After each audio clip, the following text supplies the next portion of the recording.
Hello everyone, I am here to talk about Epstein files। बहुत ज़्यादा आप लोगों ने ये नाम सुना होगा, आजकल बहुत ट्रेंडिंग है यूट्यूब पे। और क्यों ना हो, शायद ऐसा कुछ ना ही पहले कभी हमने सुना था ना देखा था, या ऐसी चीज़ें जो अभी बाहर आ रही हैं जो हमारी इमेजिनेशन से परे हैं। मैंने इसकी थोड़ी सी स्टडी की और तो पता चला कि ये स्टोरी इतनी लंबी है कि इसको हम लोग कुछ शब्दों में ख़त्म नहीं कर सकते। इसके कई सारे चैप्टर हैं, कई सारे कॉन्स्पिरेसी हैं, कई सारी मिथ जो भी सामने आ रही हैं। तो सबसे पहला सवाल जो हमारे सामने आता है कि जेफरी एप्स्टीन नाम का व्यक्ति है कौन या था कौन। अभी जो आ रहा है सामने उसमें पता चल रहा है कि जेफरी एप्स्टीन का नाम इतना हाईलाइट इसलिए हुआ क्योंकि वो एक बहुत इन्फ्लुएंसिव इंसान था यूएसए के अंदर, एक बहुत ही फेमस चेहरा था यूएसए के अंदर, या फिर वो उन चेहरों को जानता था जो यूएस के अंदर बहुत पावर रखते हैं। बल्कि मैं यूएस नहीं बोलूँगा, दुनिया के अंदर जो लोग बहुत पावर रखते हैं। तो जेफरी एप्स्टीन का अगर बैकग्राउंड देखते हैं तो हमें पता चलता है कि एक मिडिल क्लास फैमिली में पैदा हुआ एक लड़का जो अपना कॉलेज भी पूरा नहीं कर पाया, जिसने अपने कॉलेज को भी छोड़ दिया। फिर बाद में वो न्यूयॉर्क शिफ्ट हो जाता है। न्यूयॉर्क में शिफ्ट होने के बाद वो एक टीचर की तरह काम करता है डेल्टन स्कूल ऑफ न्यूयॉर्क के अंदर, जहाँ पे मैथमेटिक्स और फिजिक्स का प्रोफेसर रहता है। अब ताज्जुब की बात यह है कि वो अपने कॉलेज को 2 साल के अंदर छोड़ देता है, मतलब उसने अपनी ग्रेजुएशन की डिग्री पूरी नहीं की, उसके बाद भी उसे जॉब मिल जाती है। मतलब बहुत ही कॉन्फिडेंट, या अपना काम निकल पाने का जो हुनर था उसका, जो उसकी सबसे बड़ा हथियार बना कि वो इतना पावरफुल इंसान बन पाया। इसके बाद जब उसको उस स्कूल से निकाल दिया जाता है तो फिर वो स्टॉक मार्केट में एंट्री लेता है। स्टॉक मार्केट में जब वो एंट्री लेता है तो स्टॉक मार्केट में वो पहले एक बियर स्ट्रीन करके एक व्यक्ति है जिससे वो मिलता है, उनके साथ वो कुछ अपना इन्वेस्टमेंट करता है, इन्वेस्टमेंट की चीज़ों को सीखता है। फिर वहाँ पे एक फ्रॉड स्टार्ट करता है। वो फ्रॉड क्या होता है कि लोगों को फेक फंड्स को, फेक स्टॉक्स को बेचता है, उनसे पैसे लेता है, और ये सारा काम वो एज अ शैडो बन के करता है। मतलब वो खुद सामने नहीं आता है। वो बियर स्ट्रीन नाम का जो व्यक्ति है जिसके थ्रू वो जिससे एसोसिएट हुआ था, उसका नाम फ्रंट में रखता है और अपने आप को बैक में रखता है। बाद में बियर स्ट्रीन को 20 साल की सजा भी हुई क्योंकि उसको फ्रॉड में पकड़ा गया, लेकिन जेफरी एप्स्टीन के नाम पे कोई भी फ्रॉड क्लेम नहीं हो पाया। इसके बाद फिर उसकी जो मुलाकात हुई, जो उसका टर्निंग पॉइंट भी बोल सकता हूँ मैं, वो था विक्टोरिया सीक्रेट के ओनर वैक्सनर ने उसको अपना पावर ऑफ अटर्नी दी टू मैनेज हिज फाइनेंसेस। जो बाद में पाया गया कि उसके फाइनेंस को मैनेज करते करते he have looted $46 million from him, जिसको उसने स्टॉक मार्केट में इन्वेस्ट किया और रातों रात तो नहीं बोलूँगा, एक लंबा ड्यूरेशन उसने जो बिताया, उस लंबे ड्यूरेशन में उसने उस पैसे को कैसे मल्टीप्लाई किया या क्या चीज़ें की, now God knows about it. Stock market की नॉलेज थी, कई सारी कॉन्स्पिरेसी इस बात को लेके भी हैं कि इतनी अच्छी क्लास के लोगों को जानता था। ये पैसा उसके पास वहाँ से आ रहा था या कहीं और से आ रहा था, या उसके कुछ ऐसे कारनामे थे जो उस आइलैंड पे हो रहे थे जहाँ से उसके पास पैसा आ रहा था।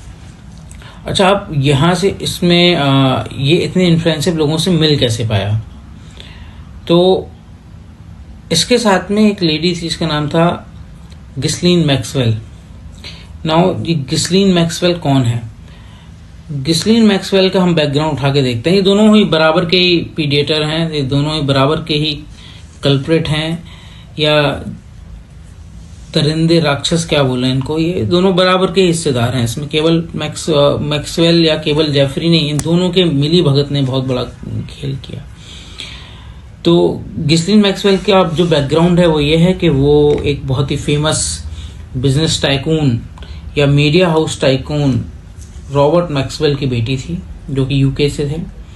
और 1991 में जब रॉबर्ट मैक्सवेल की डेथ हो जाती है और उसमें पाया जाता है कि उन्होंने अपनी कंपनी के पेंशन फंड में से मिलियंस ऑफ डॉलर्स पॉन्ड्स गायब कर रखे हैं, तो अब उसको वहाँ से भागना पड़ा। जब वो यूके से भागी तो शी केम टू न्यूयॉर्क। जब वो न्यूयॉर्क आई तो किसी अच्छी पार्टी में उसकी मुलाकात हुई जेफरी एप्स्टीन से। जब जेफरी एप्स्टीन से उसकी मुलाकात हुई तो अब जेफरी एप्स्टीन के पास पैसा तो था जो उसने फ्रॉड करके कमा लिया था। अब उसको था कि जो पावर, जो एथिक क्लास के लोग जिनसे वो मुलाकात कर सकता है, उसके लिए गिस्लीन मैक्सवेल एक माध्यम बन गई, क्योंकि वो एक बहुत ही कॉन्फिडेंट, बहुत ही खूबसूरत महिला थी। तो उसको पता था कि इसके थ्रू वो कई सारे लोगों से मिल पाएगा और अपनी अच्छी जगहों पर कनेक्शंस बना पाएगा, और इनकी जोड़ी ने वाला काम किया। हालांकि ये जो उसका ये सेक्स ऑफेंडर है, ये जो चाइल्ड ऑफेंडर है, ये पहले से था, क्योंकि इसने पहले मॉडल्स को विक्टोरिया सीक्रेट में एज अ मॉडलिंग के लिए बोलकर इसने पहले भी ऐसी कुछ छेड़खानी मोलेस्टेशन किया, लेकिन उस वक्त इतना पावरफुल इन्फ्लुएंसिव इंसान नहीं था, तो शायद ये नहीं कर पाया, या इसके पास ऐसा कोई व्यक्ति नहीं था जो उसको इस चीज में इसकी मदद कर पाए। गिस्लीन मैक्सवेल ने ये वाला काम किया। ये केस जो है, ये केस आया सामने सन 2008 के अंदर। सन 2008 के अंदर, सन 2006 से इसकी इन्वेस्टिगेशन स्टार्ट हुई। 8 में एक केस सामने आया, वो भी कहां से, पाम बीच करके there is a place in USA which is Palm Beach, जहां पे बहुत ही एथिक क्लास के, बहुत ही रिच क्लास के लोगों के बंगलों हैं। इसके बंगलों से 2 या 3 बंगले छोड़ के डोनाल्ड ट्रंप का भी एक बंगला है। डोनाल्ड ट्रंप इनके अब नेबर हैं। तो यहां से अब एक जो कयास लगाया जा रहा है कि डोनाल्ड ट्रंप का इन्वॉल्वमेंट है, तो ये नहीं कह सकते कि डोनाल्ड ट्रंप किसी सेक्सुअल ऑफेंस में कनेक्टेड होंगे इसके साथ, लेकिन हाँ, अब एक सोसाइटी में रह रहे हैं तो मे बी उस वजह से कनेक्टेड हो, मे बी वो इन्वॉल्व भी हो सकते हैं, nobody knows. There is all conspiracy about it, और there is lot of stories, और जो बहुत सारे कयास लोगों ने लगा रखे हैं। तो अब यहाँ पे हम आते हैं कि पाम बीच में इन लोगों ने अपना एक गेम कैसे बनाया। अब गेम क्या, वो एक पिरामिड बोलूंगा कि प्रॉपर एक पिरामिड था। गिस्लीन मैक्सवेल क्या करती थी, वो अंडर एज लड़कियों से कनेक्ट होकर कि आपको आना है और आके एक व्यक्ति है उसको मसाज देनी है, तो आपको $200 मिलेंगे। अब वो $200 के जब बुलाते थे मसाज के लिए, तो वहाँ पे मसाज भी देने के लिए जो कुछ लोग पैसे के लिए आते होंगे, और वहाँ पे उसके साथ फिर वो सेक्सुअल ऑफेंसेस हुए या उनके साथ मोलेस्टेशन हुआ, इवन कई सारे लोग के साथ रेप हुआ, और there are an number of women are there, क्योंकि ये एक चेन बन गई थी। क्योंकि जो लड़की वहाँ पे एक बार मसाज देने आई, वो अगर किसी और को लेके आती तो उसको भी $200 मिल जाएंगे। तो ऐसे करते करते इन लोगों ने एक पूरा पिरामिड क्रिएट किया। बाद में एक रिपोर्ट हुई है, एक रिपोर्ट के बाद जब पुलिस ने इन्वेस्टिगेशन किया, there are multiple women who were the victim of this Jeffrey Epstein, who were molested, who were raped by this monster. अब जो अनफोल्डेड स्टोरी थी, क्योंकि अब एक इंसान की स्टोरी वैसे तो ये पकड़ा नहीं जाता, तो वो अनफोल्डेड स्टोरी पहुंची FBI के पास। जब FBI के पास पहुंची तो पता चला कि इसने काफी टाइम पहले न्यूयॉर्क में भी 2 ऐसी सिस्टर्स थी जिनके साथ उसने सेम चीज कर रखी थी। जो रिपोर्ट FBI के पास आई थी, लेकिन उस पर एक्शन नहीं लिया गया। जब उनसे वापस से उनके केस को रीओपन किया गया, उस केस को इन्वेस्टिगेट किया गया, तो केस थोड़ा स्ट्रांग हुआ। फिर FBI ने मल्टीपल लोगों की रिपोर्ट्स इसमें सामने आई। अब इसके बाद क्या हुआ, यहां से गेम सोचने वाली बात यह है कि जब एक इंसान को कल्प्रिट पकड़ा गया, जब एक इंसान को पता चल गया कि वो सेक्सुअल ऑफेंसेस में इन्वॉल्व है, या फिर अंडर एज वुमेन के साथ वो रेप कर रहा है या उनको मॉलेस्ट कर रहा है, तो उसके बाद फिर यूएस गवर्नमेंट ने इसको कैसे छोड़ दिया। तो यूएस के अंदर एक सिस्टम है। यूएस के अंदर सिस्टम क्या है कि जब भी कोई भी केस आता है तो वो स्टेट अटॉर्नीज के पास पहुंचता है। स्टेट अटॉर्नी उस टाइम पे थे एलन डेरशॉ। तो एलन डेरशॉ इसका नाम यहाँ पे ऐसे इन्वॉल्व हुआ कि उनके रहते हुए उन्होंने एक स्पेशल प्ली इसको दिलाई कि इसने यूएस गवर्नमेंट को एक good amount of money as a fund दी, और खुद के लिए एक प्ली ले ली कि ये सजा जो उसको दी जा रही है वो 13 महीने की सजा वो काटेगा। 13 महीने की सजा में भी वो 5 दिन के लिए अपने ऑफिस जा सकता है, 6 दिन के लिए अपने ऑफिस जा सकता है, वो भी 12 घंटे के लिए। तो वो केवल सोने के लिए अपनी जेल में आएगा।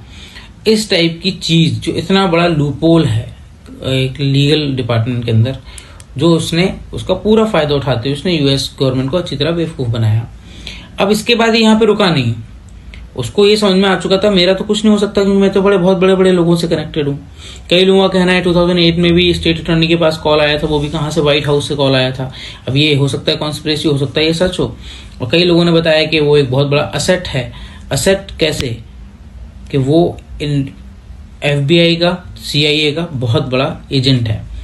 अच्छा, ये बात पहले सुनने में लग रहा है कि नहीं, ऐसा जो सेक्सुअल ऑफेंस में जुड़ा हुआ व्यक्ति ऐसे कैसे कनेक्ट हो सकता है, लेकिन जब इसके हम पूरे बैकग्राउंड उठा के देखते हैं तो कहीं ना कहीं इसके लिए भी अंदेशा मिलता है कि ऐसा हो भी सकता है। अब हमें इसमें जो हमारा सेकंड चैप्टर है, जो हम सेकंड चीज़ हमें समझने वाली हैं कि क्या क्या कन्फ्यूज़न या क्या क्या मिथ्स चल रहे हैं। कन्फ्यूज़न में पहला कयास जो लगाया जा रहा है, जो पहला कयास है वो हो गया है ऐसा कि जो एथलीट क्लास के लोग थे उनके लिए इसका जो आइलैंड था वो एक पार्टी स्पॉट हो गया था। ऐसी पार्टी जो नॉर्मल लोग इमेजिन भी नहीं कर सकते, हम लोग सोच भी नहीं सकते, उस तरह की पार्टी उस आइलैंड पे हुआ करती थी। इसने अपने पास एक खुद का प्राइवेट जेट रखा हुआ था जिसका नाम था ललिता एक्सप्रेस। ललिता एक्सप्रेस के थ्रू ये मल्टीपल लड़कियों को लेके आता था, जिनमें अंडर एज की लड़कियां भी थी, जिसमें मॉडल्स भी थी, जिसमें इंटरनेशनल डोमेन की लड़कियां थी, रशिया से, यूक्रेन से या फिर अरब कंट्रीज से, कई जगहों से वुमेन आती थी। और उनके साथ जो भी उन पार्टी में होता हो, कई लोगों का कहना है कि वहाँ पे इस तरह की पार्टी हुआ करती थी कि लोगों को टॉर्चर करते थे, ह्यूमन फ्लैश को खाया करते थे। मे बी ये सच हो, may be not, it's up to us to understand it, या it's up to you what you guys think about it. अब इसमें एक और चीज़ है कि जब लोग बहुत पावरफुल हो जाते हैं ना, तो अब उनके पास पैसा है, पावर है, क्या नहीं है, वो है कि अपनी लाइफ को बढ़ने से, अपनी उम्र को बढ़ने से रोकना। जिसके लिए एक ये मिथ है या सच है, जिससे बोला गया एड्रीनोक्रोम। एड्रीनोक्रोम करके एक सब्सटेंस है जो बोलते हैं कि वो जब कोई इंसान डरता है तो उसके अंदर एड्रीनोक्रोम सबसे ज़्यादा पैदा होता है। एड्रीनोक्रोम ब्लड में मिल जाता है, सबसे ज़्यादा वो छोटे बच्चों के अंदर पाया जाता है। वो एड्रीनोक्रोम को ये लोग कंज्यूम करते थे, या छोटे बच्चों को टॉर्चर करके डराकर उन बच्चों के अंदर एड्रीनोक्रोम की मात्रा बढ़ जाती थी तो उन बच्चों को मार कर उनका खून पिया करते थे। ये क्या ये ह्यूमन वैम्पायर टाइप के लोग थे? एक तो ये है कि ऐसा कुछ होता होगा कि कुछ मेडिकल साइंस वाली कुछ चीज़ें होती हों, या किसी को टॉर्चर करके ऐसा करके अपने आप जान को बचाते हों। एक ये है। दूसरा है कि क्या ये लोग ऐसी कुछ सैटेनिक रिचुअल्स में कनेक्टेड थे, क्योंकि एक वर्ड बहुत आया है एप्स्टीन फाइल के अंदर, वो था बाल। अब जो बाल वर्ड है, ये बाल नाम उसने अपनी एक बैंक अकाउंट का नाम रखा हुआ है, baal.name। इस अकाउंट में ट्रांजेक्शन होने हैं फॉर पर्टिकुलर रिचुअल और व्हाटएवर द थिंग इज। तो अब बाल का हम लोग जब प्री हिस्टोरिकल हिब्रू में जाके देखते हैं, बाल का मतलब होता है लॉर्ड। मल्टीपल लॉर्ड को ये लोग बाल कहते थे। लेकिन अब और इसको डेप्थ में जब पढ़ते हैं तो बाल एक कैटेगरी ऑफ डीमन है, जो उसमें बताया है कि एक पर्टिकुलर टाइप का डीमन है जिसको लोग बलि देकर, छोटे बच्चों की बलि देके, पहले के ज़माने में लोग अपने पहले बच्चे की बलि देकर उसको खुश करते थे, क्योंकि वो लोगों को पैसा, लग्जरी, फेम या फिर उनकी जो भी डिज़ायर उनको फुलफिल करता था। क्या ऐसी चीज़ों की प्रैक्टिस हुआ करती थी वहाँ पर? क्योंकि वहाँ पर एक टेम्पल भी पाया गया है। क्या वो टेम्पल इन्हीं चीज़ों से एसोसिएटेड है? ये भी एक क्वेश्चन है जिसके लेके हम बहुत ज़्यादा श्योर तो नहीं हो सकते, लेकिन हो भी सकता है। दुनिया है, कुछ भी चल रहा है आजकल। तो अब इसमें क्योंकि देखो, एक जब वो उसमें स्टीफन हॉकिंस का नाम आया तो वो तो पैरालाइज है, वो तो ऐसे किसी सेक्सुअल ऑफेंस में शायद नहीं हो सकते इन्वॉल्व, लेकिन क्या वो ऐसी रिचुअल्स में इन्वॉल्व होके अपने आप को क्योर करना चाहते थे? या बिल गेट्स का जब नाम आया तो कहा गया कि बिल गेट्स को सेक्सुअल डिसीज थी कुछ, उसके लिए वो इससे मिल रहे थे, ऐसी कोई मेडिसिन क्रिएट कर रहे थे। या ये सभी लोग एक बार इस आइलैंड पे पार्टी करने गए और वहां पे कुछ ऐसा कर बैठे कि जिसको लेके इनको मल्टीपल टाइम ब्लैकमेल कर रहा था। ये भी आप लोग पे छोड़ता हूँ कि क्या आपको क्या लगता है, क्योंकि इनके ये अनआंसर्ड क्वेश्चन है। अनआंसर्ड क्वेश्चन मतलब इनके हम क्यास लगा सकते हैं, इनकी हम श्योरिटी नहीं ले सकते, लेकिन हम ये जरूर सोच सकते हैं कि प्रोबेबल ट्रुथ क्या हो सकता है। तो प्रोबेबल ट्रुथ में एक स्टोरी में और ऐड करता हूं, इसके बाद फिर हम समझेंगे कि इसका प्रोबेबल ट्रुथ क्या है या फिर ये इम्पैक्ट हमारे ऊपर क्या डाल रहा है। जेफरी एप्स्टीन और गिस्लिन मैक्सवेल, ये दोनों ही ज्विस फैमिली से बिलोंग करते थे।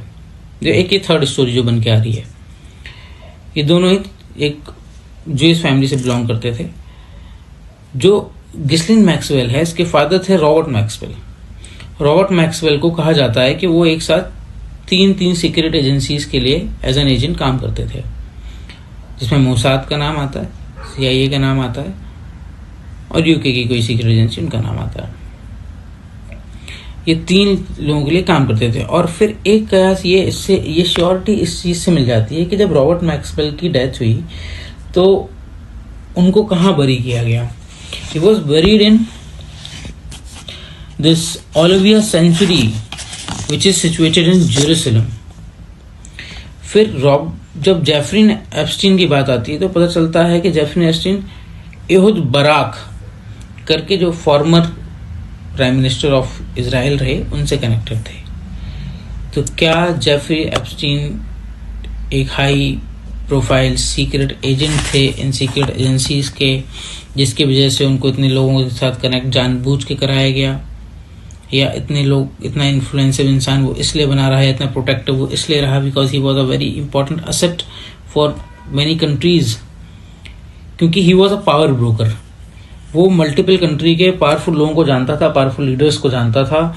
जैसे कि अभी डोनाल्ड ट्रंप का नाम सामने आया, बिल क्लिंटन का नाम सामने आया, प्रिंस एंड्रू का नाम सामने आया, इंडिया के मोदी जी का भी नाम सामने आया, लेकिन वो किसी और संदर्भ में उस बारे में बात हो रही थी, तो ऐसा कुछ इंडिया से तो नहीं लगता। हाँ, लेकिन इंडिया से एक नाम जो आया जो मुझे थोड़ा सा डाउटफुल लगा, जब इसमें मीरा नायर का नाम आया, तो मीरा नायर का नाम आया तो मीरा नायर के जो लड़के हैं, he is what governor in particular city of USA।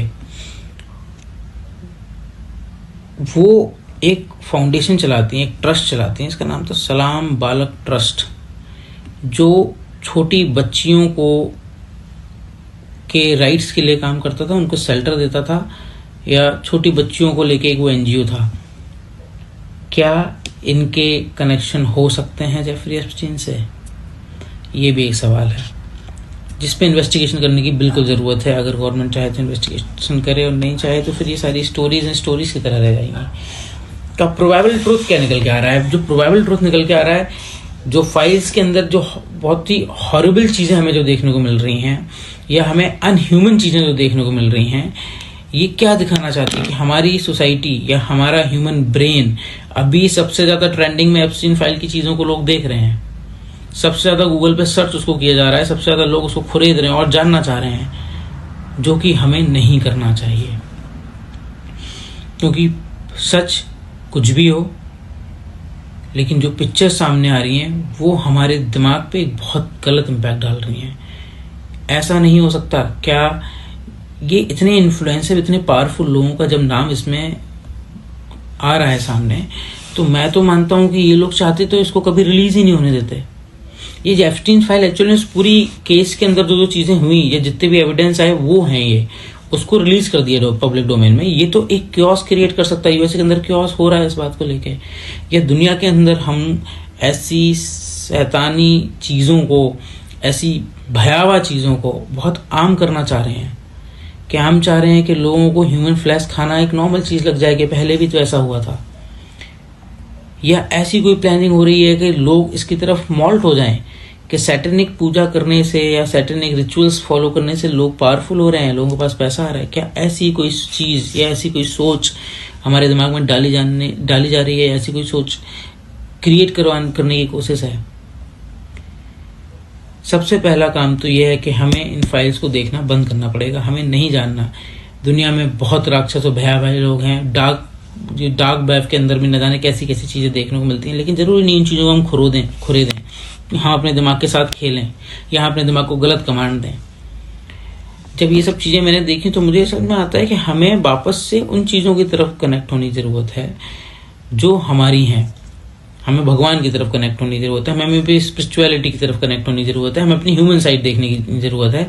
या ऐसी कोई चीज़ आती है, हमें उसको बहुत खरीदने की ज़रूरत नहीं है, बस एक गलत